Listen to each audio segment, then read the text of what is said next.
Hello. Not much to report. I have a couple things I want to share with you. I am on Monday, Tuesday, Wednesday, day 3 of P3 and loving it. I am substituting today, so I am not in my own environment, and it's lunchtime and the kids are out doing their chores, duties, or whatever. So just wanted to check in with you. And the only thing observation I have right now is I find it interesting that I'm really not craving foods that I thought that I would want to be having right now. A lot of stuff just doesn't sound all that good to me. I think that if you put a piece of pecan pie and a handful of almonds or, a boiled egg, or something like that, I think I'd go for the egg and the almonds over sweets. I just don't have a hankering for sweets. Another thing. Who was it? Lynn? CC1? Lynn?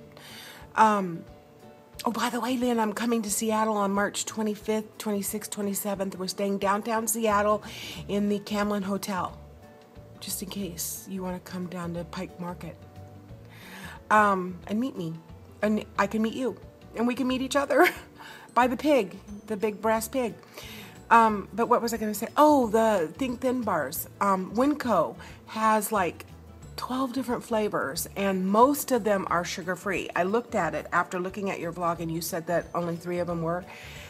Most of them are, and when you're looking on the little Think Thin bar right across at the bottom, if it starts out with 0 sugars, and then proteins, and then something else, that's meaning it's sugar-free. Then you'll see some of those Think Thin bars that it starts with the proteins, and that's the indicator that there's some sugars in there.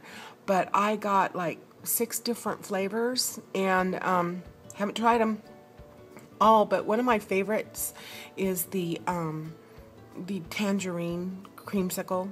I also like the lemon. I'm not a real huge chocolate lover.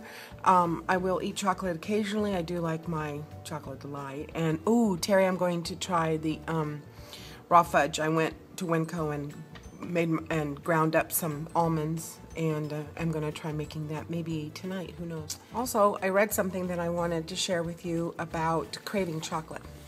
I knew that'd get your attention.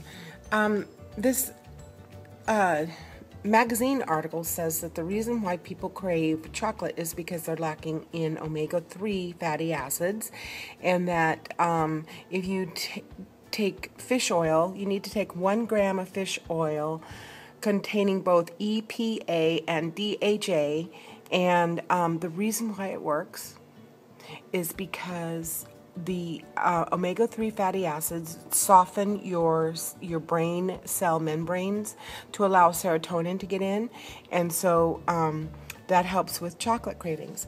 It also says that when Tom is on his way to visit, that it could be a sign that you're low in magnesium. So I'm going to try that on my daughter, see if I can get her to take some magnesium, because this girl, we don't keep chocolate in the house because she would eat it by the handfuls, when Tom's on his way.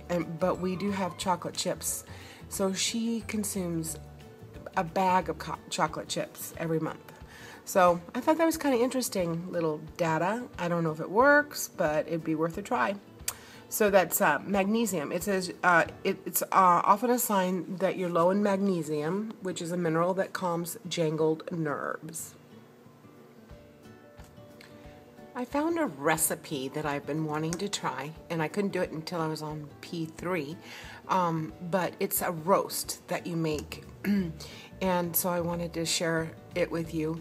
I bought some of that Montreal steak seasoning, bought a 3.5 pound roast, and I just put the seasoning on the outside of the roast, and then you turn your oven on to 500, and I put a big cast iron skillet in the oven to warm up with it.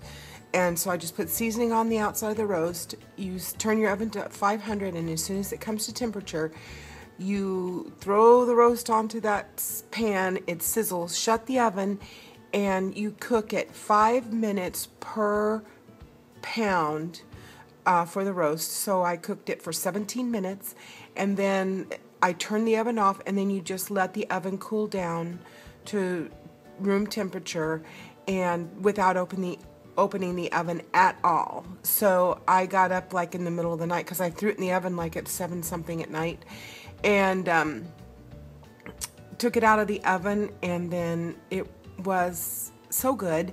I had I sliced it all up and took the seasoning and put it all over, and then it was like, medium rare in the middle and crispy on the outside.